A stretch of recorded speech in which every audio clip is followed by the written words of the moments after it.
Oke, ya stop dulu. Saya review.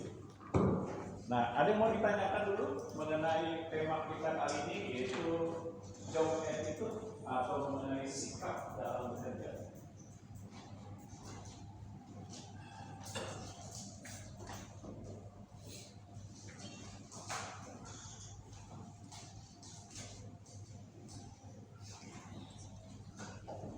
Kalau kita bicara mengenai sikap, sikap merupakan sebuah pernyataan yang ditujukan secara personal. Nah, pernyataan ini boleh dikatakan sebagai perilaku atau tindakan manusia. Ketika perilaku dan tindakan ini merupakan suatu respon dari suatu kejadian atau peristiwa yang dialami oleh manusia. Sebagai contoh yang sederhana dalam kehidupan sehari-hari, misalnya kalian menerima suatu hadiah atau surprise, baik dari teman, kerabat, atau dari sahabat, pasti akan timbul suatu sikap. Nah, dari tindakan atau perilaku yang ditunjukkan dari suatu peristiwa tersebut, yaitu apa? Kalian akan menunjukkan senyum yang lebar, perasaan senang, bahagia, atau boleh dikatakan sukacita. Karena kenapa? Karena menerima suatu kejutan dari teman atau sahabat terdekat. Nah, begitu juga ketika suatu peristiwa yang tidak menyenangkan yang kalian terima. Misalnya contoh dalam kehidupan sehari-hari, kalian berkendara, naik kendaraan, entah itu mobil atau motor.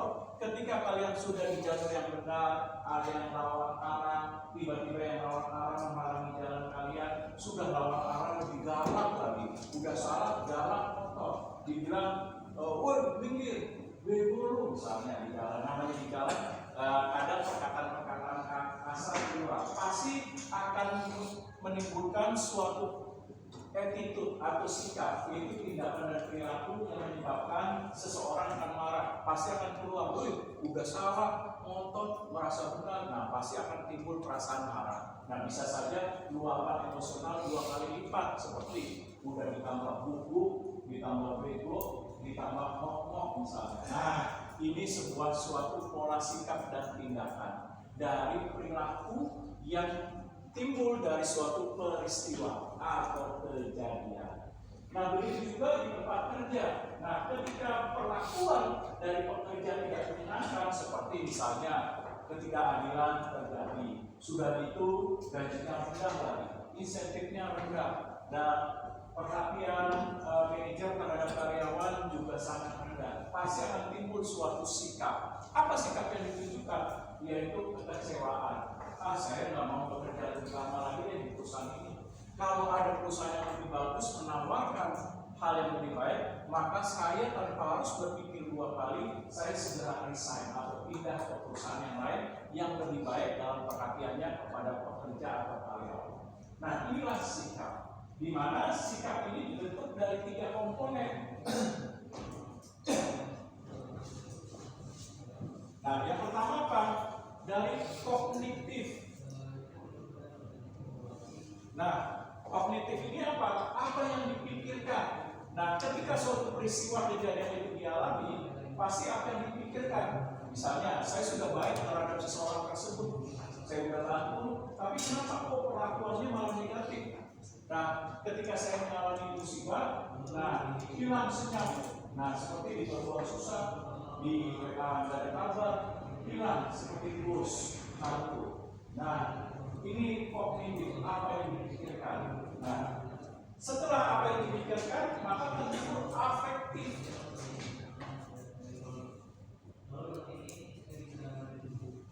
Nah, afektif itu apa yang dirasakan.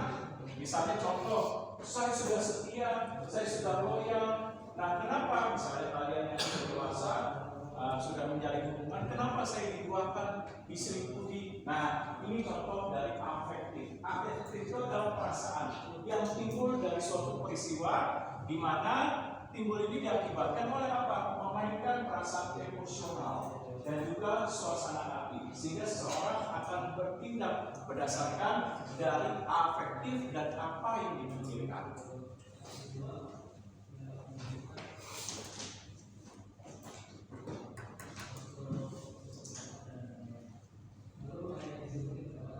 Nah, selanjutnya behavior itu baru pola sikap atau perilaku atau tindakan yang ditunjukkan dari suatu hal yang dialami. Misalnya contoh tadi seperti pekerja tidak diperhatikan kesejahteraannya, promosinya, gajinya, insentifnya, dan lain sebagainya. Seperti misalnya kalian diperlakukan tidak adil atau diperlakukan semena-mena oleh sahabat, pasti akan timbul, kok seperti itu sahabat saya, apa yang dipikirkan, lalu apa yang dirasakan selama ini saya baik, kenapa kok perlakuannya negatif oleh teman atau sahabat saya.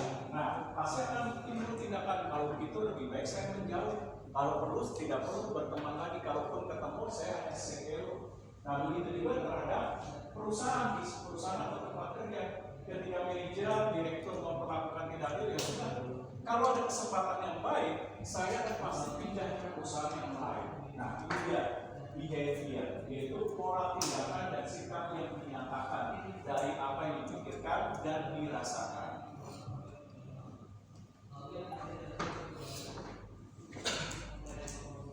Nah, namun terkadang ketika seseorang menunjukkan suatu sikap terhadap kognitif atau apa yang dipikirkan, maka bisa menimbulkan suatu disonansi. Nah, disonansinya apa?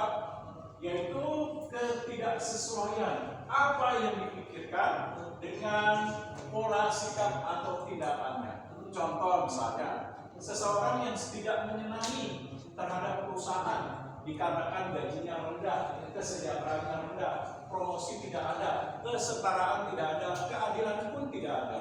Nah, tetapi dia tunjukkan di depan direktur atau manajernya bahwa dia menyukai di tempat kerja. Kenapa? Kok bisa timbul disonansi kognitif? Apa yang dipikirkan dengan pola tindakannya tidak sesuai.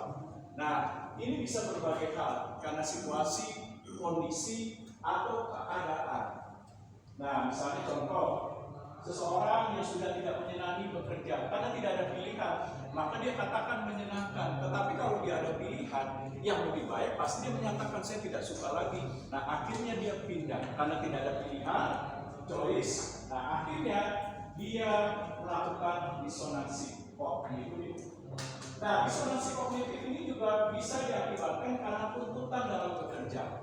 Misalnya, ada di sini bekerja sebagai customer service. Karena dituntut customer service harus ramah, senyum, lalu terlihat humble. Nah, ketika kalian di jalan, di perjalanan bekerja sudah suasana hatinya tidak menyenangkan, apa yang kalian pikirkan? Karena adanya tuntutan bekerja, kalian akan menunjukkan.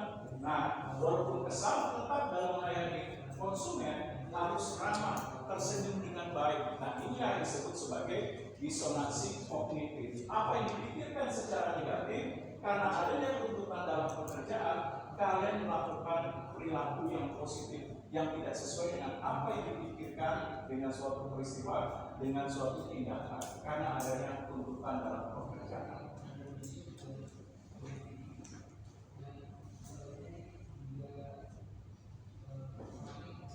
Nah, apabila sikap dalam bekerja ini diperhatikan oleh perusahaan dengan baik dan benar, seperti perlakuan yang adil, lalu adanya perhatian pekerja yang dilakukan oleh manajer, pimpinan, dan juga oleh perusahaan, maka bisa menimbulkan suatu kepuasan kerja atau boleh dikatakan job satisfaction. Nah, kepuasan kerja ini apa? Nah, tadi yaitu perasaan maupun pikiran yang ditunjukkan dengan apa? Dengan menyenangi suatu pekerjaan, menyenangi suatu perusahaan. Dia merasa nyaman berada di dalam perusahaan tersebut. Dan ketika dia bekerja itu dianggap bukan sebagai beban, tapi dianggap sebagai second home atau rumah kedua yang menyenangkan baginya. Apabila dengan catatan, yaitu apa? Kepuasan kerja dapat diciptakan oleh perusahaan. Nah, untuk bisa menciptakan kepuasan kerja, apa yang perlu diperhatikan tadi? Yaitu pertama, unsur yang dinamakan kesejahteraan. Nah, apabila kesejahteraan diperhatikan, misalnya contoh, insentif baik, gaji memadai, tunjangan-tunjangan juga ada dalam perusahaan, ketika para pekerja mengalami sakit, kecelakaan di tempat kerja, maka dengan cepat atau sigap atau responsif, maka manajer memberikan suatu asuransi dalam kesehatan ataupun asuransi terhadap nilai jiwa pekerja. Selain itu adanya komisi atau insentif yang diberikan. Lalu perusahaan juga memperhatikan bagaimana jenjang karir, pelatihan, pengembangan, lalu adanya tunjangan kesehatan, lalu tunjangan hari tua dan lain sebagainya. Nah, apabila kesejahteraan pekerja ini diperhatikan, maka timbul perasaan emosional yang positif dan pemikirannya. Kalau saya sudah diperhatikan dalam perusahaan ini dengan baik, dengan benar, dengan tepat, maka akan timbul suatu nilai yang positif dalam perilaku. Saya akan mengabdi dalam perusahaan tersebut, menunjukkan loyalitas, dedikasi, dan komitmen yang tinggi kepada perusahaan.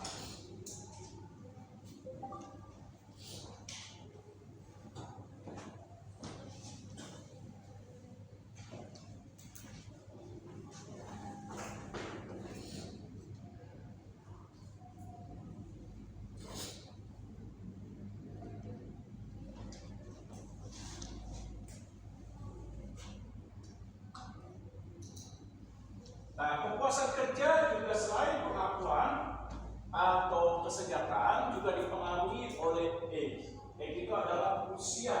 Nah, usia dalam bekerja akan mempengaruhi. Contoh, ketika kalian bekerja dalam usia yang masih produktif, usia 20, 30, atau 40, pasti kepuasan kerjanya akan lebih rendah. Kenapa?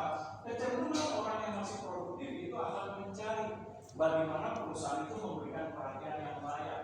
Nah, ketika responnya negatif, pasti kalau usia yang lebih muda dia akan mencari mana perusahaan-perusahaan yang memberikan perhatian. Kalau ada kesempatan yang baik, saya akan melamar. Kalau diterima, maka dengan cepat saya akan pindah ke perusahaan tersebut. Nah, berbeda ketika dalam usia konteks orang yang sudah mendekati usia tidak produktif, misalnya 50. Nah, kecenderungannya kepuasan kerjanya akan lebih rendah. Dia akan mencari kondisi yang settle. Apa itu yang settle? Yang nyaman dalam bekerja. Ketika dia sudah bekerja dalam posisi yang nyaman, sudah ada perusahaan yang dinilai baik, maka dia akan menghabiskan waktunya sampai pensiun. Nah, kecenderungan orang usia yang lebih tua atau memasuki usia tidak produktif biasanya kepuasan kerjanya akan lebih tinggi.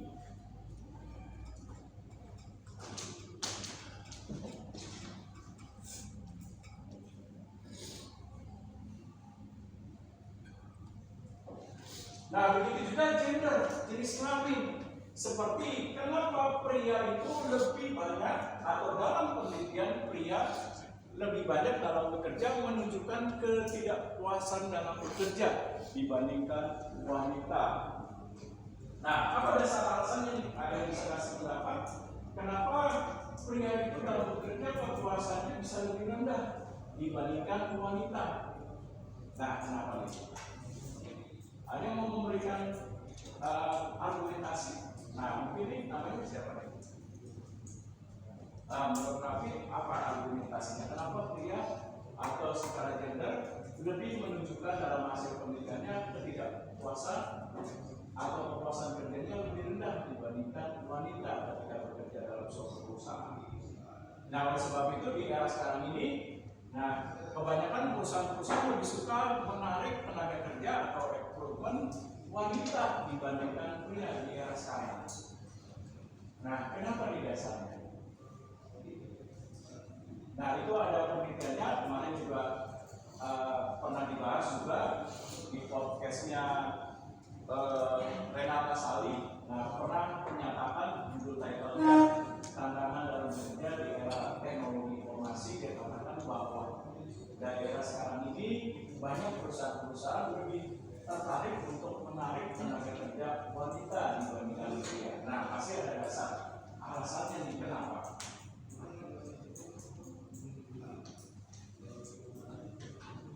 Ya, menurut kami.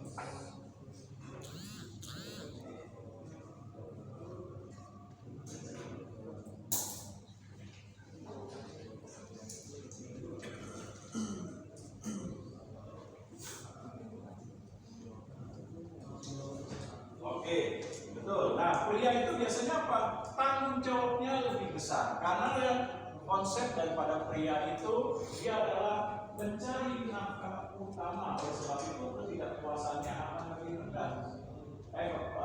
Kepuasan kerjanya akan lebih rendah. Nah, apa buktinya ketika dia diperlakukan tidak adil, gaji yang rendah, tenaga kerja yang diperas atau dieksploitasi, pemikiran tenaganya, pasti seorang pria akan berpikir kalau sudah bekerja mati-matian, tidak mencukupi keluarga, maka dia kemungkinan akan mencari pekerjaan yang lebih baik, di mana komitmen, loyalitasnya dan produktivitas atau kinerjanya pasti lebih rendah. Nah, karena kenapa? Karena faktor dari pencari nafkah utama. Nah, berbeda dengan wanita. Nah, wanita ketika bekerja itu tidak dituntut bagaimana untuk memenuhi kebutuhan hidup. Nah, wanita dituntut sebagai untuk fungsinya dalam keluarga apa?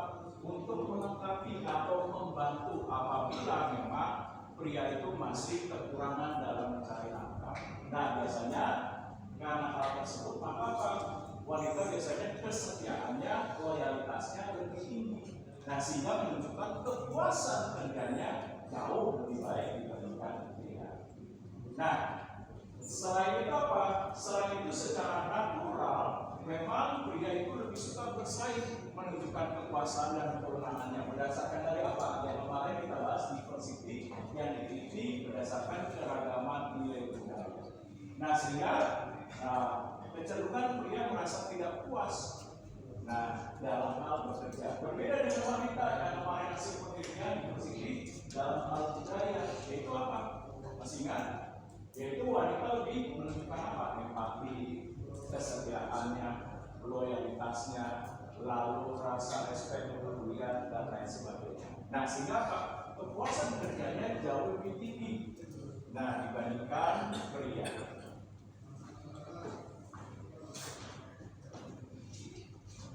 Lalu apalagi yang mempengaruhi terhadap kepuasan kerja? Ada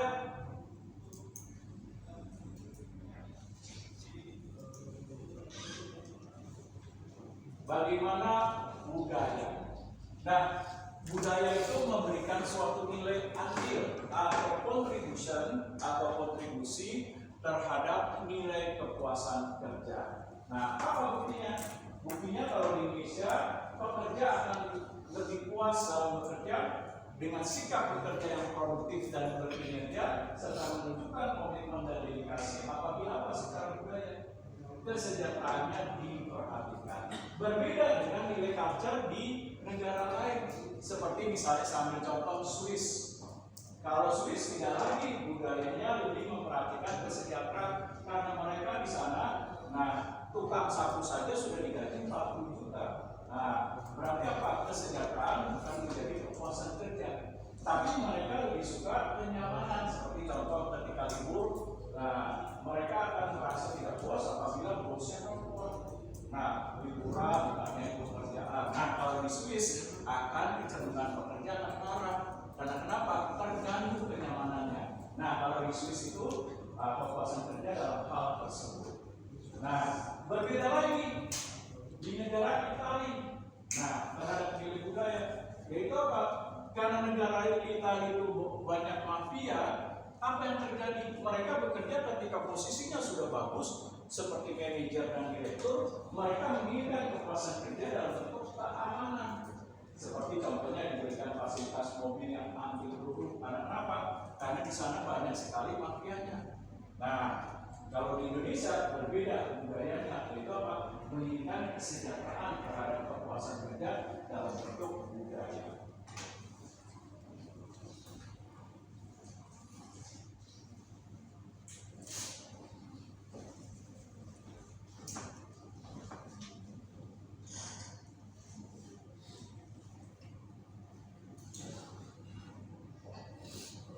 Nah, begitu juga personality. Ada yang tahu nilai kepribadian? Mengapa nilai kepribadian dikatakan sebagai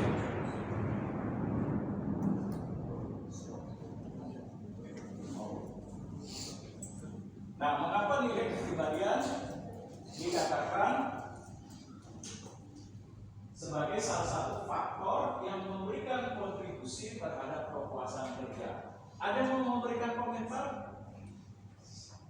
Nah, Nah, ini mungkin, nah coba berikan komentarnya mengapa kepuasan kerja dapat dikatakan sebagai salah satu faktor yang memberikan kontribusi terhadap kepuasan kerja.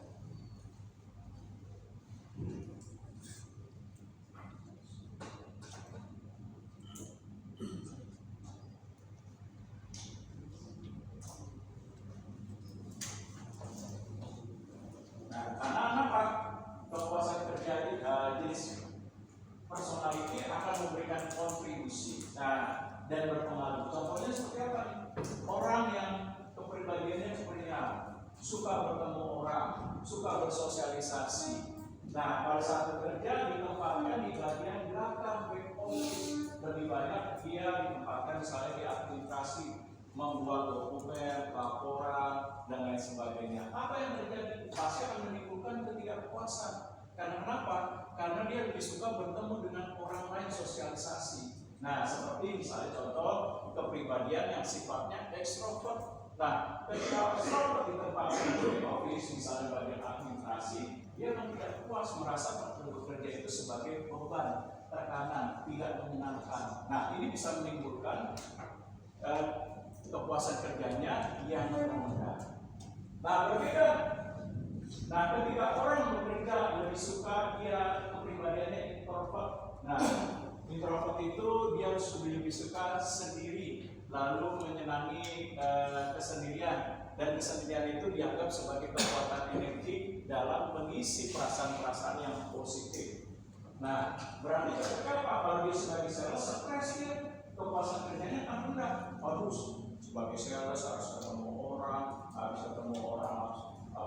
diajak ngobrol dulu lagi, habis itu nawarin produk, bingung. Nah, pasti akan kepuasan kerjanya rendah. Nah, tapi ketika orang yang kepribadiannya introvert ditempatkan di back office sebagai misalnya staf akuntan, administrasi, dia akan menyenangi pekerjaan tersebut, bahwa bekerja itu sebagai sesuatu hal yang menyenangkan, bagian dari nilai kehidupannya. Nah, inilah mengapa personality atau kepribadian dianggap sebagai salah satu faktor yang mempengaruhi kepuasan kerja.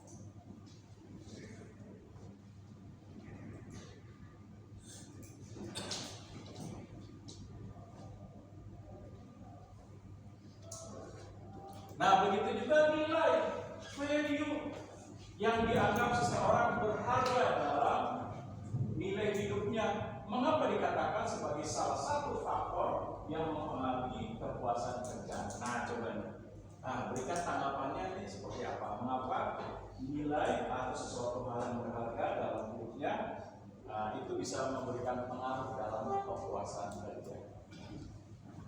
Kayak nilai dari setiap orang kan beda. Iya. Ada yang dia menganggap nilai itu besar-besar lewat uang, ada yang lewat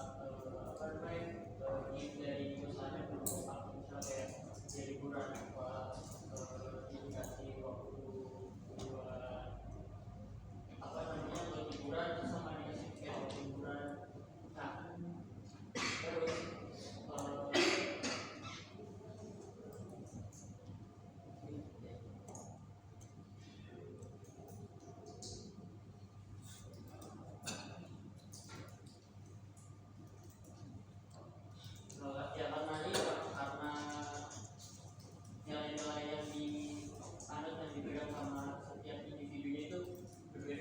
Oke, betul. Contoh sebagai misalnya orang yang bekerja atau sebagai seorang profesional, ketika menganggap di dalam hidupnya bahwa uang adalah sesuatu hal yang penting dan berharga, berarti apa nih? Dia akan merasa puas apabila ketika dia bekerja sampai lembur, bahkan sampai dia menunjukkan dedikasi yang lebih daripada karyawan lain, ketika mendapatkan kesejahteraan yang lebih tinggi akan menimbulkan suatu kepuasan. Bahkan ketika dia menerima sebuah kesejahteraannya secara layak dan pantas dan dapat membeli berbagai macam kebutuhan hidup dan bahkan bisa membeli suatu hal kesenangan atau menghargai dirinya sendiri, istilahnya zaman sekarang reward self. Nah, maka akan timbul suatu kepuasan. Contohnya seperti Hotman Paris itu. Nah, ketika dia bekerja sebagai pengacara, dibayar lebih oleh kliennya, bahkan ada yang sampai dia kliennya itu bayar sampai ratusan juta, bahkan sampai miliaran, maka akan timbul kepuasan diri. Saya bekerja sebagai pengacara profesional, udah bisa beli Lamborghini dan lain sebagainya. Nah, itu kepuasan kerja yang ditunjukkan dengan nilai utamanya adalah faktor uang. Tapi ada faktor yang bukan utama uang. Dia mengatakan bahwa uang memang penting, memang perlu dalam memenuhi kebutuhan, tapi bukan hal utama. Nah, ketika dia bekerja dalam sebuah yayasan sosial, nah, di mana yayasan sosial itu bekerja sudah pasti upahnya atau kesejahteraannya di bawah UMR, tapi dia tetap menyenangi pekerjaan tersebut. Kenapa? Dia puas. Karena nilai value-nya dia adalah nilai sosial seperti kepedulian, respect, lalu nilai kemanusiaan. Maka kepuasan kerjanya yaitu ketika dia bekerja membantu orang lain, dia akan bisa puas. Nah, ini contoh.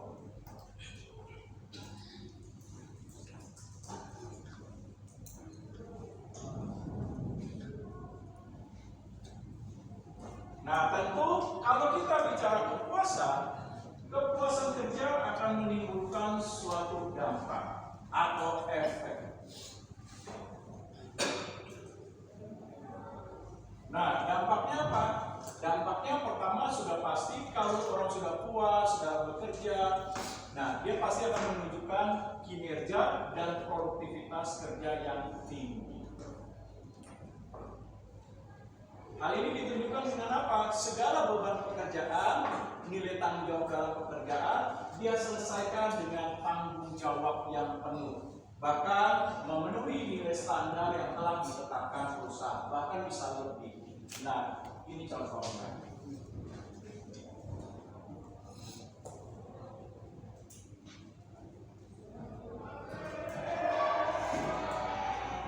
Nah, orang yang sudah puas dalam bekerja pasti akan menunjukkan loyalitas. Kalau ditawarkan pekerjaan yang jauh lebih baik, misalnya contoh, sudah berapa lama Anda bekerja dalam perusahaan Astra? Sudah kurang lebih 10 tahun, Pak. Bagaimana di sana kesejahteraannya? Lumayan, Pak. Saya di sana sudah naik jabatan sebagai sales marketing eksekutif. Sekarang sudah dipromosikan sebagai asisten manajer sales marketing eksekutif, Pak. Dan gaji saya sekarang alhamdulillah sudah 2 digit berapa di situ? Misalnya penasaran, ada lawan industrinya. Oh, sekitar 12. Nah, bagaimana saya tawarkan 2 kali lipat? Mohon maaf, Pak, saya di Astra sudah merasa nyaman. Walaupun gajinya tidak sekitar, Bapak nawarkan 2 kali lipat. Di sana ada hal yang lain, Pak, kesejahteraan, bonus, insentif, tunjangan. Nah, jadi ya, maaf Pak, saya tolak. Nah, orang yang puas ketika ditawarkan lebih baik dalam pekerjaan, untuk pindah dia akan berpikir 2 kali think twice. Nah, kenapa? Karena ini dia menunjukkan nilai kesertaan atau loyalitas yang tinggi terhadap perusahaan.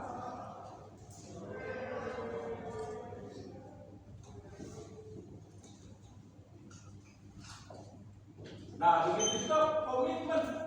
Komitmen ini apa? Ditunjukkan dengan kepuasan kerja, yang dimana ditunjukkan dalam bentuk apa? Pengabdian terhadap perusahaan. Ketika orang yang sudah puas dalam bekerja, diperlakukan dengan baik, dengan benar, maka akan timbul pengabdian dalam suatu perusahaan. Nah, biasanya dia akan melakukan pengabdian dengan apa?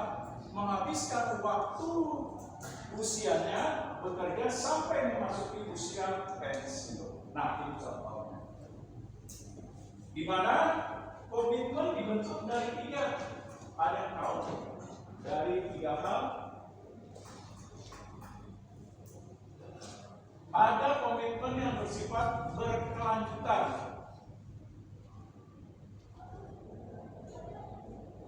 Ada komitmen yang bersifat normatif. Ada komitmen yang bersifat afektif. Nah, ada yang mau ngasih komentar seperti apakah komitmen yang bersifat berkelanjutan?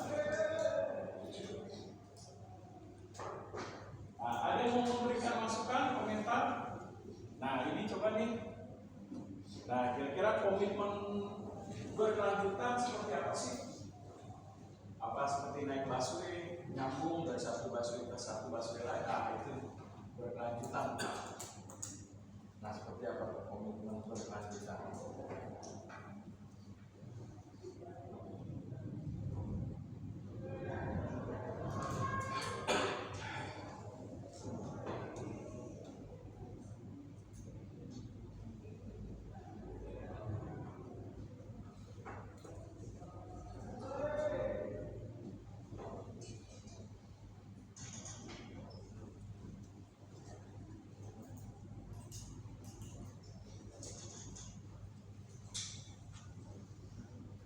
Nah, komitmen berkelanjutan ini apa? Komitmen yang dibentuk berdasarkan dari respon yang diberikan oleh perusahaan melalui manajer atau pimpinan perusahaan. Contoh, apabila pimpinan perusahaan memperhatikan karir, pelatihan, lalu adanya benefit seperti program kesehatan, keselamatan kerja, lalu adanya asuransi, adanya bonus, tunjangan, lalu kesejahteraan yang memadai, akan menunjukkan sebuah komitmen atau pengabdian yang baik kepada perusahaan. Nah, inilah komitmen berkelanjutan. Nah, ada yang afektif. Ada yang tahu afektif? Ada yang tahu afektif? Nah, boleh nih membantu seperti apa nih argumennya afektif? Nah, apa salah? Namanya belajar. Jadi baru dari mahasiswa sudah salah juga. Afektif atau affection.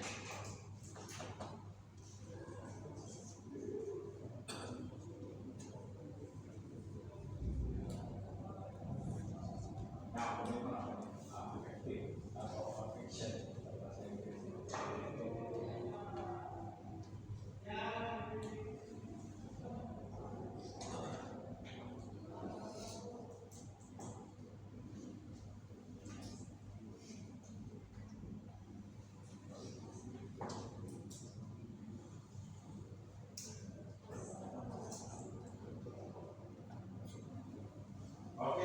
Afektif itu apa? Komitmen yang dibentuk dalam suatu organisasi berdasarkan nilai perasaan yang ditunjukkan. Kenapa? Dia menyenangi dan menyukai. Nah, contohnya ada seseorang bekerja dalam yayasan yang bergerak dalam yatim piatu yang menangani anak-anak yang tidak mempunyai ayah dan ibu. Nah, namanya bekerja dalam yayasan sosial itu pada umumnya mereka dibayar atau digaji dengan kesejahteraan yang lebih rendah dibandingkan di industri. Tapi ada beberapa pekerja yang merasa senang. Karena kenapa? Karena afektifnya. Karena dia menyukai anak-anak ketika bekerja bersentuhan dengan anak-anak. Nah, di dalam yayasan panti asuhan, dia akan menyenangi dalam bekerja tersebut walaupun gajinya sangat rendah. Nah, misalnya ditunjukkan dengan komitmen sudah bekerja 15 tahun, ada yang 20 tahun, ada yang 10 tahun.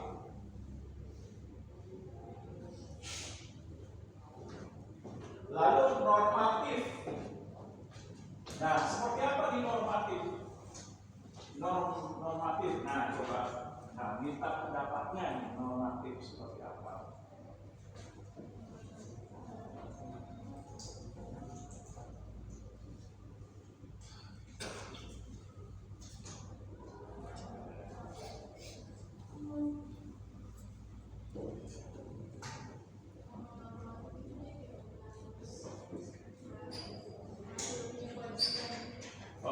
Jadi komitmen yang dibentuk dalam organisasi ketika seseorang bekerja berdasarkan dari nilai norma, yaitu alasan dari nilai moralitas. Nah, contohnya orang yang bekerja di lembaga bantuan hukum. Nah, lembaga bantuan hukum pasti kesejahteraannya lebih rendah dibandingkan di kantor pengacara. Tapi ada pekerja yang merasa nyaman bekerja di LBH, sudah bekerja dalam jangka waktu yang cukup lama.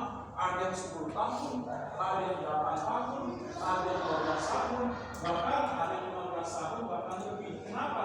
Karena dia merasa ketika dia bekerja di LBH, maka ketika membela orang-orang yang tidak mampu terhadap permasalahan kasus hukum, dia merasa bahwa itulah nilai moralitas yang dia lakukan. Nah, sehingga dia menunjukkan pengabdian yang cukup baik di dalam suatu perusahaan dalam bentuk misalnya contoh lembaga bantuan hukum.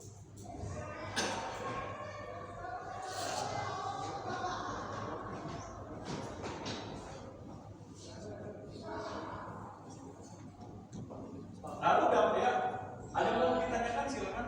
Pak, ada ini Pak, yang tadi kan komitmen ini kan sebagai dampak dari perluasan Iya. kinerja itu ya Pak. Nah, yang afektif ini tuh kan berdasarkan kayak misalnya dia tadi suka kecepatan anak, Iya. dia di bawah. Iya. Nah, kalau misalnya di perusahaan ini ternyata kayak tadi Bapak jelasin, misalnya dia suka orang tapi malah dikerjain di bagian staff, jadi dia tidak kuasa sendiri, terus misalnya sebaliknya. Nah, itu gimana cara kita maksimalin itu Pak? Karena pas karyawan-karyawan yang masuk si manajer ini cuma tahu si karyawan ini lewat kayak bicara aja gitu Pak, bukan kayak secara langsung. Nah, untuk menunjukkan kepuasan dalam bekerja seperti yang ditanya, maka harus ada pengukurannya. Nah, kalau hanya mengandalkan dalam bentuk selection pada saat rekrutmen berupa wawancara, maka akan terbatas untuk mengetahui kepuasan bekerja. Nah, oleh sebab itu biasanya di perusahaan-perusahaan yang sudah besar seperti contoh Unilever, Honda, Yamaha, dia secara rutin minimal setahun sekali memberikan kuesioner kepada mahasiswa, kepada pekerja yang nantinya akan diberikan untuk mengukur seberapa besar kepuasan kerja. Nah, sehingga apa? Untuk memperbaiki dalam hal memberikan perlakuan kepada pekerja. Entah itu misalnya diperbaiki kesejahteraannya atau mungkin diperbaiki karirnya dalam perusahaan tidak berjalan, atau mungkin diperbaiki dalam bentuk fasilitas sarana, atau mungkin diperbaiki dalam lingkungan kerja, atau diperbaiki dalam hal pelatihan dan pengembangan dan lain sebagainya. Nah, itulah jawabannya. Ada yang mau ditanyakan lagi? Silakan. Oke. Berarti kalau misalnya si karyawan ini, kalau misalnya si karyawan ini udah terlanjur salah ini salah tempat, itu berarti perusahaan bisa berpindah dia di tempat Bisa. Perbaikan dalam hal penempatan atau staffing, betul. Oke. Nah, selanjutnya saya akan bahas bahwa dampak dalam kepuasan kerja itu bisa menimbulkan OCD. OCD yang tadi sudah dibahas, Organization Citizen Behavior. Apa ini OCD? Yaitu perasaan positif yang ditunjukkan pekerja dengan menunjukkan identitas dan rasa bangga untuk bekerja dalam perusahaan. Contohnya, ketika kalian sudah lulus, misalnya mendapatkan gelar, ketika melamar dalam suatu pekerjaan atau perusahaan, katakanlah kalian diterima di salah satu perusahaan BUMN, entah itu misalnya Pertamina, Alitalia, dan lain sebagainya. Nah, tiba-tiba setiap kali jalan ketemu dengan orang, kalian selalu menggunakan name-tag. Bahkan beli nasi goreng pun pakai name-tag. Kalau ditanya sama tukang nasi goreng, Bang, atau Dek, kerja di mana? Dek, gak lihat di name-tag saya nih Bang. Baca. BUMN Bang, BUMN 2 digit loh Bang, 2 digit loh Bang, BUMN nih. Nah, ketika menunjukkan hal itu berarti apa? Rasa bangga, kepuasan bekerja menjadi bagian dari perusahaan BUMN misalnya contoh. Nah, inilah OCD. Nah, biasanya OCD itu ditunjukkan dengan apa? Tindakan juga dalam bekerja seperti apa? Perilaku yang giat, tekun, produktif, nah berkinerja,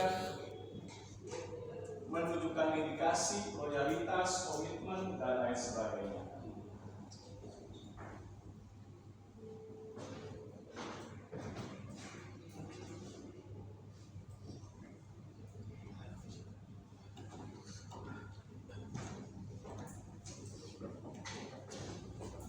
Ya. Nah, lalu kalau orang puas pasti menunjukkan apa? Engagementnya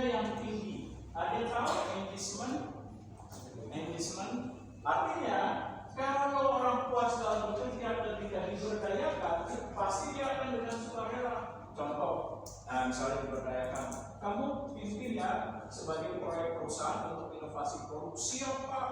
Berapa banyak anggotanya? Ada sekitar 9 orang, diambil dari beberapa divisi. Ada divisi pemasaran, keuangan, produksi. Oke Pak, bagaimana konsepnya? Konsepnya langsung menciptakan dulu draft dan pengembangan produk. Baik Pak, targetnya berapa lama Pak? 3 bulan. Siap Pak, nanti saya bikin dokumennya. Nah, ini contoh dari engagement. Tapi ketika orang tidak puas, apa engagementnya? Ketika dikasih tugas, misalnya pimpin yang proyek pengembangan produk baru, jangan saya lupa, yang lain aja. Nah, pasti habis itu dia bisik-bisik kepada rekan-rekannya, yang mau kalau ditunjuk jadi tim pengembangan produk, namanya doang keren, nanti juga kesejahteraannya tambahan gajinya kecil cuma 200.000, baik, capek-capek doang. Nah ini dia. Kalau orang tidak puas, pasti menunjukkan engagement-nya yang kurang.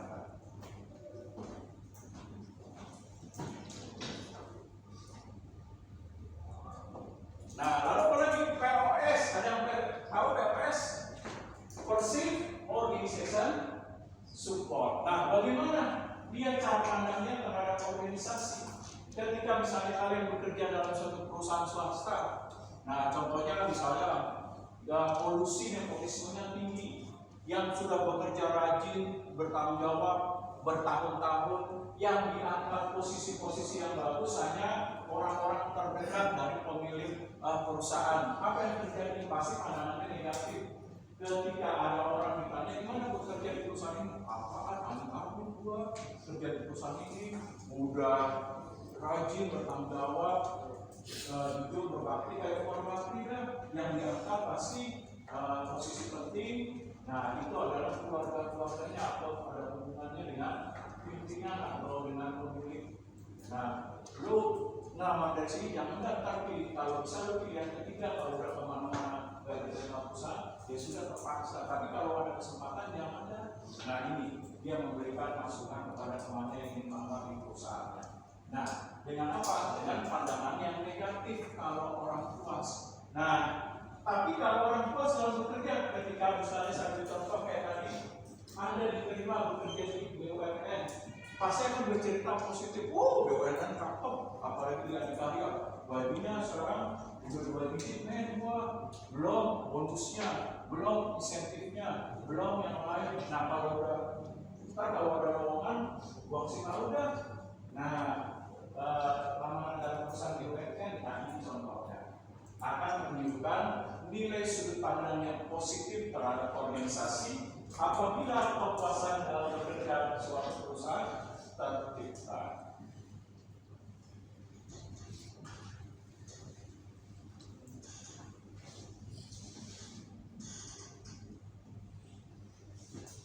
Nah, saya stop dulu. Mungkin ada yang mau ditanyakan?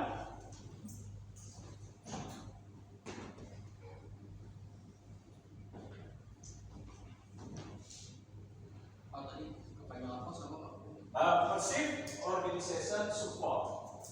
Nah, yang tadi dukungan terhadap penilaian organisasi pasti dia bagus. Kayak orang lagi kerja di BUMN. Nah, lalu apa lagi dampaknya? Kalau orang puas dalam bekerja, nah turnovernya pasti rendah. Betul. Nah, kebanyakan dalam perusahaan tersebut pekerjanya yang sudah lama bekerja,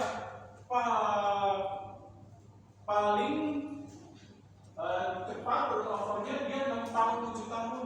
Nah, bahkan banyak yang sudah lebih. Nah, kalau seperti itu berarti apa? Kemungkinan kepuasan kerja dalam perusahaan sangat tinggi. Tapi kalau baru bekerja 2 tahun, 3 tahun, bahkan ada yang cuma 1 tahun udah resign, berarti apa nih? Banyak karyawan yang terjadi dalam perusahaan tersebut sangat dominan misalnya. Berarti apa? Menunjukkan kepuasan kerja dalam perusahaan tersebut sangat rendah. Nah, orang yang bekerja dalam hal tersebut dalam perusahaan tersebut bagaimana? Dia hanya ingin pengalaman saja. Udah 2 tahun 3 tahun, udah punya pengalaman yang cukup, resign lebih banyak, lebih baik melamar lagi di perusahaan yang lain. Apaan udah 3 tahun banyak gaji, lembur cuma 105.000. Lalu uang kalau lembur cuma dikasih pizza 1 loyang, itu pun buat rame-rame. Nah, memang tuh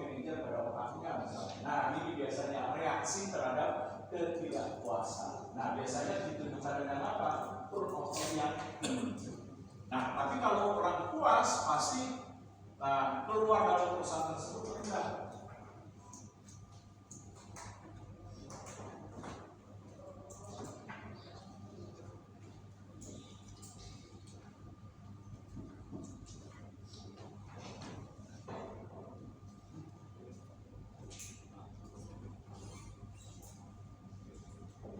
Nah, tingkat kehadirannya pasti akan tinggi. Nah, orang yang puas dalam bekerja ditunjukkan dengan tingkat kehadiran yang tinggi dalam suatu organisasi. Kalau cuma sakit-sakit ya sedikit, misalnya batuk, cuma pilek, nah dia tetap mengusahakan masuk dalam suatu perusahaan tersebut. Nah, kalau seperti itu berarti apa? Menunjukkan kepuasan kerja dalam suatu organisasi yang akan tinggi. Nah, biasanya dia juga apa? Menunjukkan disiplin yang cukup baik dalam organisasi. Nah, contohnya apa? Oke, silakan. Kalau orang sudah puas dalam bekerja, ketika sudah jam 1 siang, teman-temannya, masuk nih, jam 1 nih, nongkrong, bayar pagi, udah kerja gaji 2 digit, kok masih malas aja. Udah kita masuk. Nah, udah waktu makan siang selesai. Ayo. Nah, kalau seperti itu biasanya kepuasan kerjanya tinggi karena apa? Ditunjukkan dengan disiplin. Dia tidak mau untuk mencuri waktu dalam pekerjaan. Udahlah, santai. Nah, masih jam 1, kalau perlu nantilah jam 2 kita masuk. Nah, bos masih keluar kota ini. Nah, ini dia. Kalau seperti itu apa? Kepuasan kerjanya yang rendah.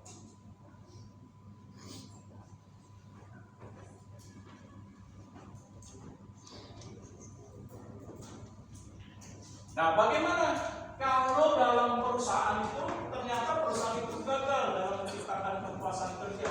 Pasti akan memberikan dampak terhadap ketidakpuasan. Nah, dampaknya apa nih ketidakpuasan dalam bekerja?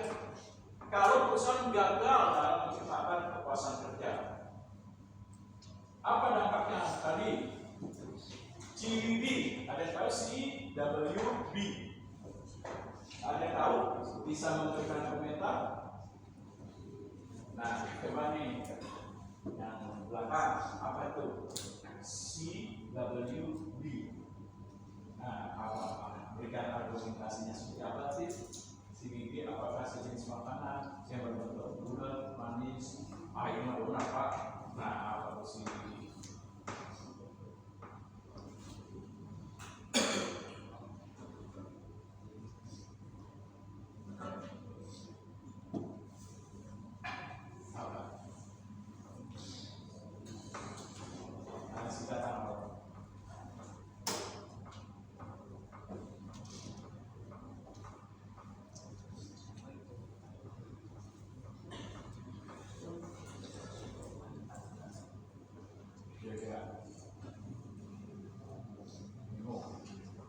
Oke, CWB singkatan dari counter work role behavior, yaitu apa? Perilaku negatif di tempat kerja karena ketidakpuasan, maka rasa bangga dan bagian dari perusahaan tersebut akan rendah. Nah, biasanya apa? Ditunjukkan dengan perilaku menyimpang di tempat kerja, turnover tinggi, polusinya tinggi, nepotismenya tinggi, disiplin rendah, turnover tinggi, lalu loyalitas dan komitmen rendah. Nah, lalu banyak terjadi perilaku menyimpang seperti misalnya masuk data dan lain sebagainya. Nah, itu counter work role behavior. Nah, selain itu, ketidakpuasan kerja bisa ditunjukkan dengan 4 pola sikap dan perilaku yang nanti akan dilanjutkan. Nah, apa saja? Ada yang dinamakan di sini adalah exit.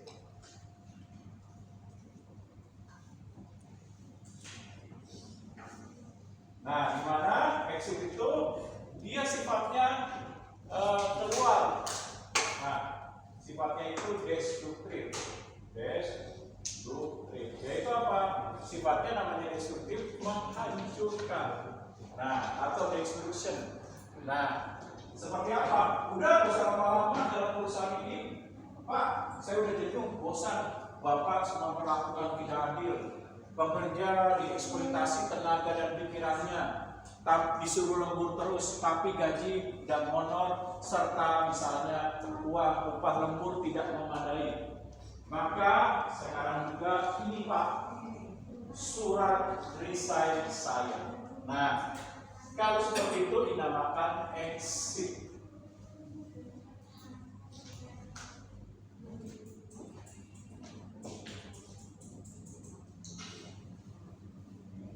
Nah, selanjutnya neglect. Nah, neglect itu apa? Membiarkan masa bodoh. Nah, ketika ada curhat teman, gimana ya saya bekerja nih 5 tahun, gaji nggak naik, bonus nggak naik, insentif nggak naik. Udah, biarin aja. Selama masih digaji nggak apa-apa. Kalau ada yang bagus, kesempatan keluar, diterima, keluar aja. Nah, tapi gimana ya perusahaan ini? Udah biarin aja. Selama masih bisa bekerja, sebelum bangkrut mah cuekin aja. Nah, yang penting kalau kita ada punya kesempatan bagus, keluar ya keluar. Nah, ini neglect, yaitu membiarkan.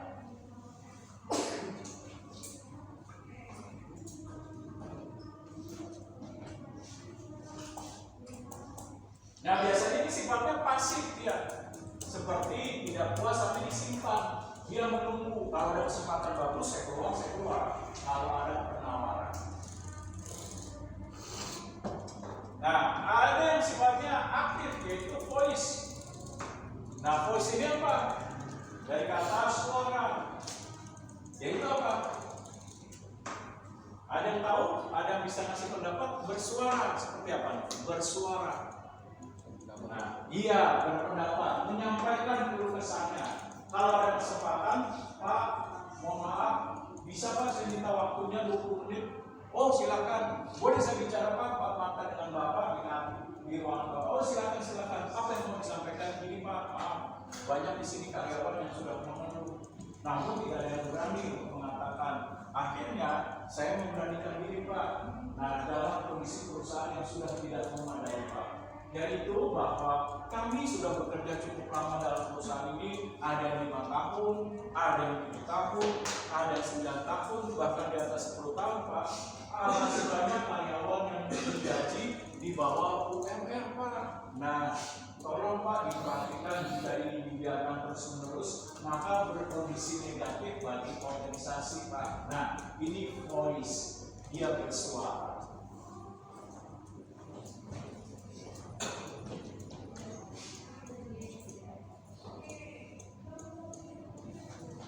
Lalu loyalty, ada yang bisa memberikan komentar tadi, kok Bapak bilang kesetiaan puas, ini yang tidak puasan kok puas kesetiaan juga, bedanya gimana? Nah, ada yang mau ngasih pendapat seperti apa sih loyalty terhadap kepuasan dan ketidakpuasan? Nah, biasanya apa nih? Kalau orang yang tidak puas, dia menunjukkan kesetiaan dengan apa? Kinerja yang rendah. Udah, nggak usah rajin-rajin. Rajin juga percuma, gaji cuma segitu doang. Nah, ini dia.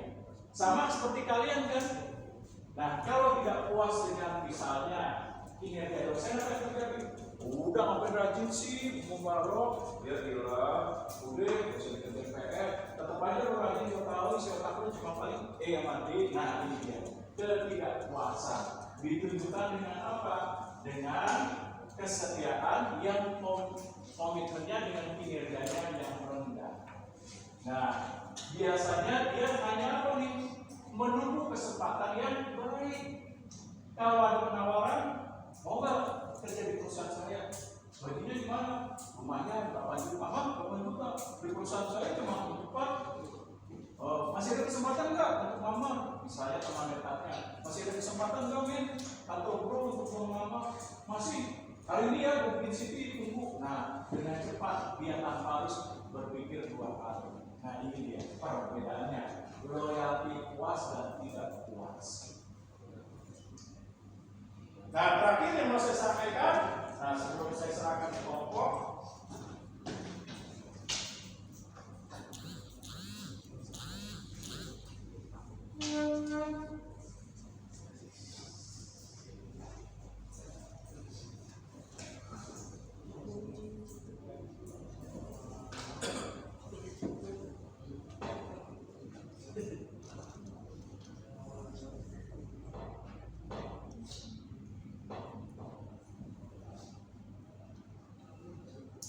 nah, kepuasan kerja ini dapat diukur. Bagaimana mengukurnya?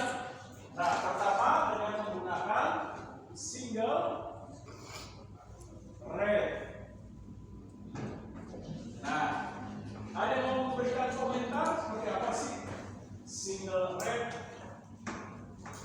Nah, coba nih saya tanya sebelahnya, adiknya. Nah, single rate seperti apa?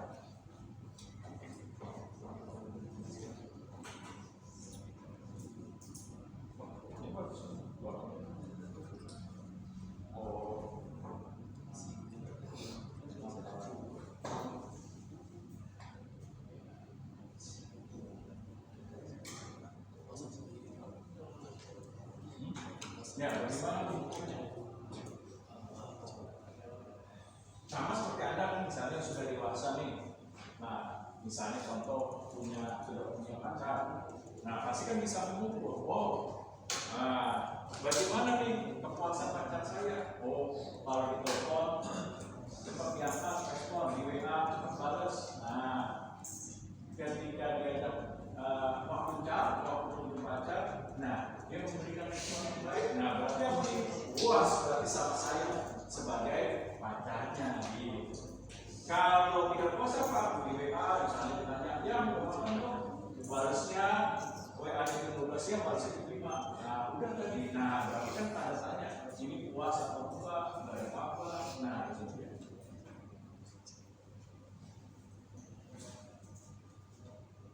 Nah, kalau dia jalan ngedate, nah pengennya cepat pulang. Ya, udah jam 9 malam nih buru-buru. Nah, ini dia bisa. Berarti ini indikasi tidak puas dengan Anda. Nah, begitu juga dalam bekerja nih seperti apa nih pengukuran kepuasan dalam bentuk single rate. Kita di perusahaan rumus itu kayak gitu kerja ini laporan keuangan sesegera mungkin. Nah, tapi dia mengerjakan dengan cepat dan baik. Itu mungkin kepuasan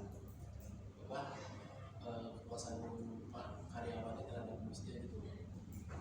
Oke, nah single rate ini apa? Bentuk penilaian terhadap kepuasan kerja yang didesain perusahaan dalam bentuk penilaian secara tunggal. Nah, tunggalnya apa? Contoh. Nah, bisa dalam bentuk hanya dua pilihan. Apakah gaji yang diberikan perusahaan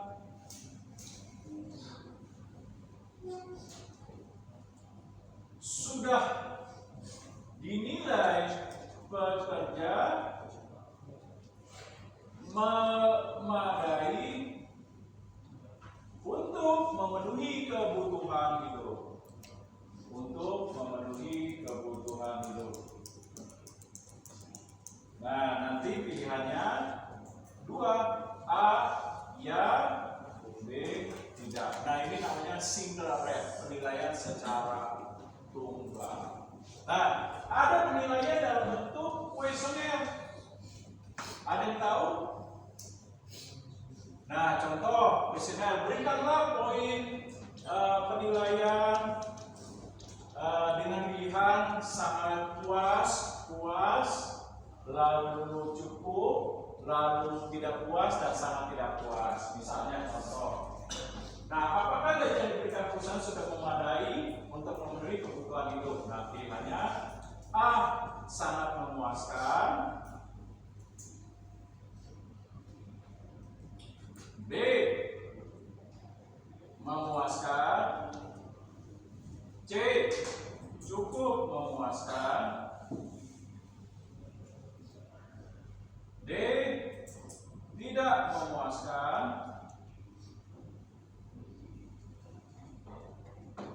E, sangat tidak memuaskan.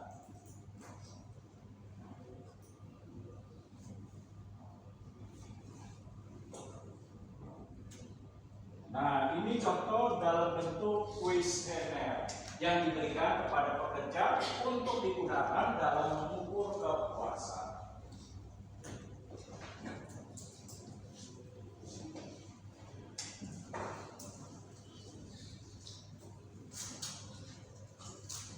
Lalu ada penilaian dalam bentuk jamak. Nah, contohnya apa? Ada bisa memberikan contoh? Misalnya berikanlah urutan dari 1 sampai 10, di mana urutan 1 dinilai Anda sangat utama, sampai 10 tidak utama. Nah, misalnya contoh. Nah, pilihlah beberapa pilihan yang Anda anggap memberikan kepuasan kerja. Di sini titik-titik gaji.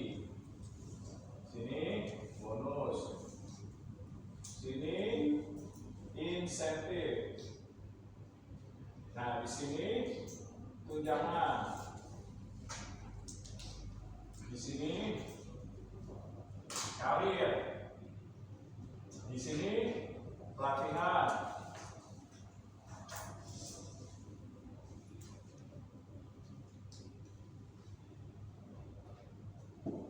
Nah, lalu sarana dan prasarana perusahaan. Sarana dan prasarana kantor misalnya. Lalu di sini lingkungan kerja.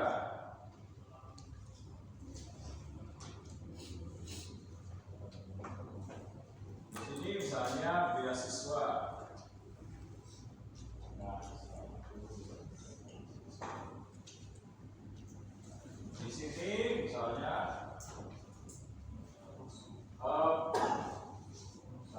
misalnya promosi jabatan. Nah, mana yang Anda pilih? Pak, saya dari terbaik. Saya menginginkan adanya karir, Pak. Boleh kasih 1.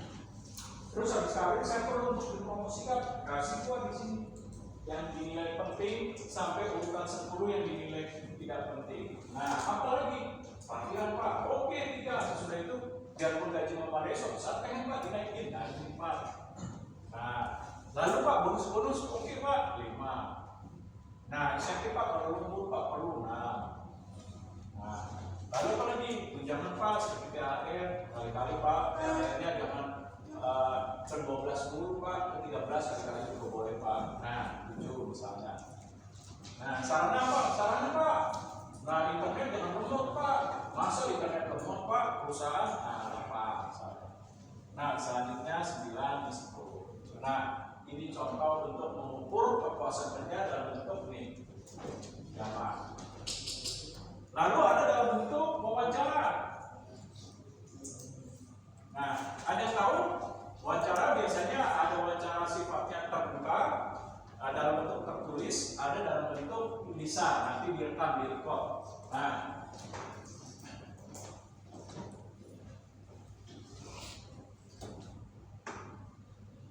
Nah, misalnya contoh, bagaimanakah pimpinan perusahaan dan manajer, pimpinan perusahaan dan manajer memperhatikan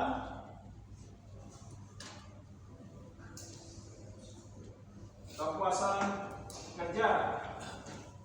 Nah, nanti diberikan karyawan yang diwawancara diberikan kebebasan di sini untuk menjawab. Nah, bentuknya nanti beda. Bentuknya seperti apa? Bisa dalam bentuk tertulis tuh. Nah, di mana perusahaan telah memfotokopi, dibagikan wawancaranya. Nanti dikasih waktu untuk memberikan jawaban secara deskriptif dalam bentuk esai. Nah, ada dalam bentuk lisan diwawancara. Boleh misalnya manajer minta waktunya? Iya Pak, boleh Pak. Oke. Nah, menurut kamu bagaimana sih manajer di sini memberikan kesejahteraan? Nah, diberikan waktu selama menjawab pertanyaan tersebut. Untuk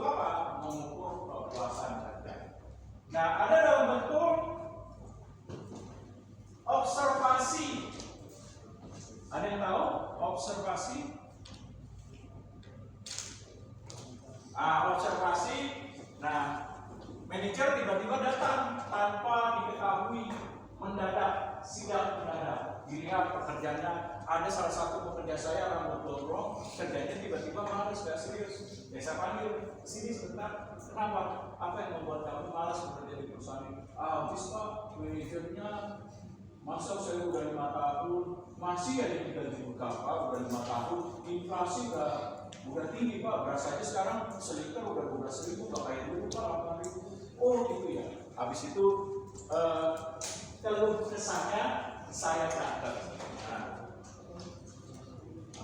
Lalu saya lihat lagi, ini dari tadi, nah mukanya asem, bekerja dari sebelumnya, saya tanya kenapa kok seperti itu, apa perlu kesah dan perusahaan? Pak, yang benar aja Pak, saya umur rajin Pak, 1 jam lembur masa dikasih cuma nasi uduk Pak, nasi uduk seberapa sih Pak, baru 10.000, masa saya lembur cuma dikasih nasi uduk Pak? Nah, saya catat perlu kesahnya. Oh berarti upah lembur tidak diberikan secara memadai. Nah, saya lihat nih, ada karyawan saya rambutnya gondrong diikat-ikat. Nah, Mubarok, kenapa kerjanya nggak rajin? Ini Pak, saya kerja udah 10 tahun. Masa sebagai administrasi yang benar aja saya udah berdedikasi loh Pak. Oh, berarti karir yang tidak berjalan atau promosi jabatan. Nah, nanti kalau sudah saya catat perlu kesannya, nanti akan saya lakukan rapat. Nah, di dalam perusahaan rapat tahunan. Nah, ini para manajer perlu kesannya, para pekerja. Nah, apa yang perlu kita perbaiki? Nah, ini dia. Untuk apa? Memperbaiki kepuasan dalam bekerja berupa observasi. Nah, yang terakhir ada dalam bentuk survei. Ada yang tahu bentuk survei? Nah, katakanlah saya mengamati, oh ternyata ada 5 nih karyawan saya yang malas, si gondrong, nah si rambut keriting, Mubarok, si Padel, nah lalu kakaknya di belakang rambut bonsai misalnya. Nah, dari 5 karyawan ini saya lihat, saya survei secara acak. Nah, saya samperin nih Mubarok, si rambut keriting. Oh, kenapa kok bekerja dalam perusahaan nggak rajin? Ini Pak, saya udah 8 tahun bagian administrasi, 1 karir nggak jalan Pak. Selama administrasi masa udah 8 tahun 4 juta aja Bang. Terus sudah upah lembur masa cuma 30.000 Pak. Oh, dicatat secara acak. Nah, saya jadikan sebagai salah satu sampel surveinya. Nanti saya akan umumkan di rapat di keluh kesah karyawan. Salah satunya saya sudah survei oleh si rambut keriting Mubarok. Nah, ini dia keluh kesahnya. Nah, dalam hal ini kita temukan apa solusi perbaikannya untuk menciptakan kepuasan kerja. Nah, ini contohnya. Nah, saya stop. Ada pertanyaan kira-kira? Ya, silakan.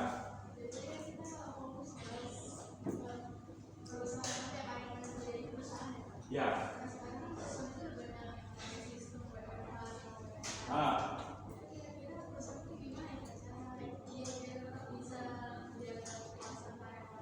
Nah, biasanya kalau dia sistem perusahaan misalnya work from home atau dalam bentuk perusahaan remote, nah biasanya dia melihat untuk kepuasan kerja tinggi biasanya disesuaikan beban kerja, nah dengan tingkat kesulitan dan tantangan dalam bekerja dengan tingginya kesejahteraan yang diterima. Misalnya buat laporan keuangan dari awal tuh sampai potongan pajak itu kan lumayan kompleks kan. Nah, nggak mungkin dibayar cuma 500.000. Kalau 500.000 Anda bisa ngomong apa? Suruh bikin laporan keuangan dari stock opnam sampai laba rugi, masa dibayar 500.000? Nah, ketika saya berikan secara atas ya sudah, kamu bisa kan yang saya 3 minggu? Bisa Pak. Nanti kalau udah selesai 8 juta deh. Siap Pak, wah semangat pasti 8 juta atau dikasih 10 juta, pasti kan semangat. Siap Pak. Bahkan sebelum 3 minggu, 2 minggu udah selesai nih Pak, udah selesai laporannya. Nah, ini dia salah satu bentuk contoh. Iya, tingkatin gajinya atau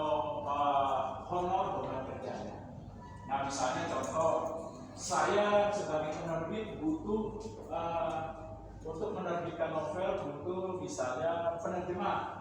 Nah, saya bayar tinggi. Oke, kamu bisa nggak nih novel 300 halaman, novel Sherlock, detektif, tentang detektif.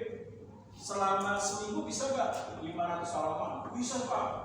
Berapa Pak honor yang saya terima? Oke, kalau gitu, terjemahan novel ini saya kasih honor bagaimana?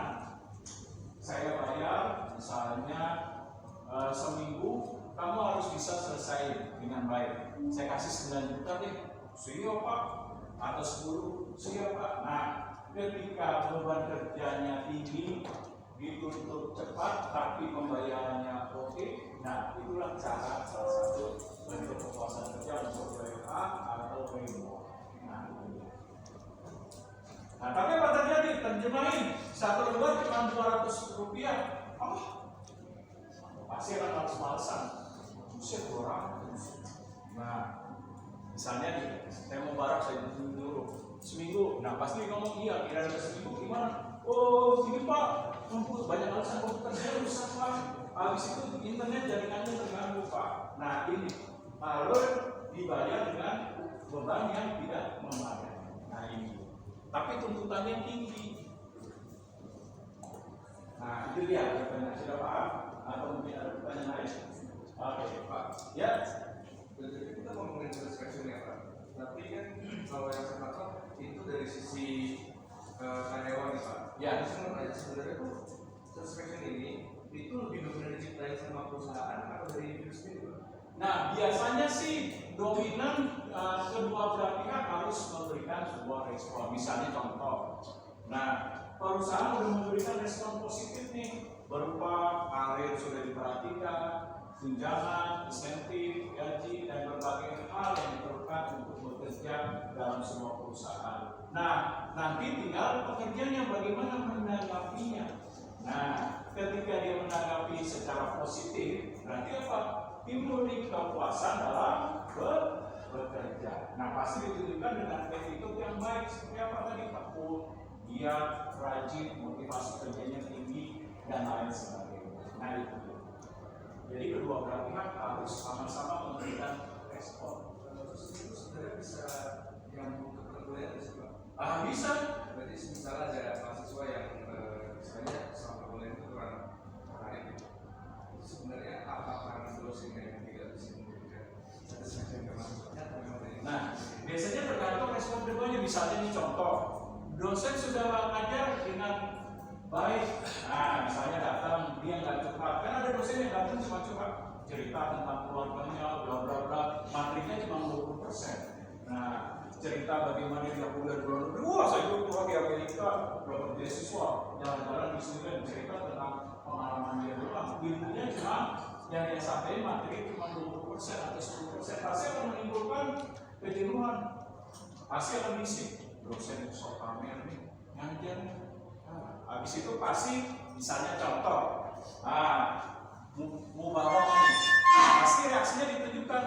Nah, berupa apa? Belajarnya main urban, dengarkan sama hati. Udah hafal dah, dosen si A dah misalnya. Si Anto datang cuma nerangin cerita tentang masa lalu dia doang, cerita kuliah di Jerman, di Amerika, jalan-jalan dan lain sebagainya. Cuma pamer doang tuh. Sama kayak apa pengacara yang punya gunung Prami itu pamer doang. Nah, itu dia. Kalau ditambah misalnya udah gitu materi 20% datangnya sering telat. Nah, misalnya ngajar jam 10.30, datang jam 11:10 lagi. Nah, udah jam 11:10, dosennya nggak siap materi. Nah, apa yang timbul? Pasti akan menimbulkan mahasiswa yang tidak puas. Nah, datang ke kampus pasti terpaksa. Terpaksanya apa? Ya sudah, kan ada peraturan di sini absen nggak boleh lebih dari 3 kali, ya udah.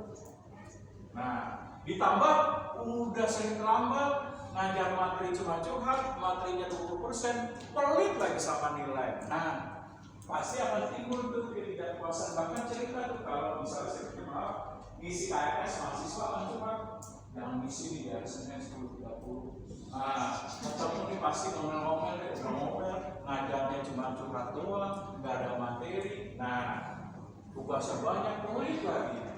Nah, akan bercerita nih, sesuatu hal yang negatif. Nah, oleh sebab itu, nah ini yang terjadi misalnya di perkuliahan. Nah, habis itu tugas nggak diperiksa, dan ada dosen nggak diperiksa. Periksanya hanya berdasarkan kalau dikumpulin ada seminggunya mahasiswa dibuat warna-warni, wah 80, 90 misalnya contoh. Nah, tapi nggak dikoreksi dengan baik. Nah, ini bisa menimbulkan ketidakpuasan. Contoh, Barat akan cerita, buset gua tugas materi belum bagus, cantumin dari literatur, cuma dari stabil orang bisa dikasih C. Memang tuh dosen akan Mubarak dengan namanya si Gondrong bisa cerita, emang tuh siapa dosennya? Bilang organisasi aja persiapan tuh jadi gitu. Nah, kalau tidak puas, nah tapi kalau reaksi puas apa? Biasanya ditunjukkan, wah dosennya tepat waktu, ngajarnya pun baik. Nah, materi dikuasai, bahkan ketika mengajar dia tidak sebentar-bentar buka buku. Nah, tapi dia cuma misalnya pegang spidol atau sama seperti materi yang dia jelasin hanya komponen-komponen paling penting doang sebentar. Nah, biasanya ini bisa menimbulkan kepuasan kerja. Tapi kembali lagi tergantung respon dari mahasiswa itu sendiri. Nah, ada pertanyaan kira-kira? Tadi sudah paham? Tapi repot juga kalau misalnya dari dalam dirinya mahasiswa tidak termotivasi. Seperti apa contohnya? Biarpun dosennya sudah tepat waktu, ngajarnya serius, diberikan kesempatan bertanya, bahkan dosennya juga melakukan diskusi. Nah, misalnya contoh apa? Terpaksa. Misalnya dilihat, nih Mubarak, dilihat di rumahnya cuma makan tidur. Nah, bahasa Sundanya ngelepok. Nah, pasti orang tuanya mau kamu tuh aja makan tidur, ngabisin periuk emak misalnya. Nah, udah daripada itu kuliah lah. Nah, akhirnya Mubarak kuliah terpaksa. Nah, mau dosennya apapun, nah pasti tidak termotivasi karena kenapa? Kuliah karena paksaan, dorongan dari orang tua, misalnya di rumah nggak ada kerjaan, cuma makan tidur, oh ya udah. Nah, ini contohnya. Berarti perlu juga motivasi di dalam diri. Nah, ini dia. Nah, ada lagi mungkin. Nah, nanti yang bertanya tulis di kertas ya. Nah, namanya buat tambahan nilai keaktifan. Nah, ada yang lagi? Kalau tidak ada, saya serahkan kelompok. Ya, kelompok lanjutkan. Ya. Ini boleh dijelaskan. Boleh secara singkat.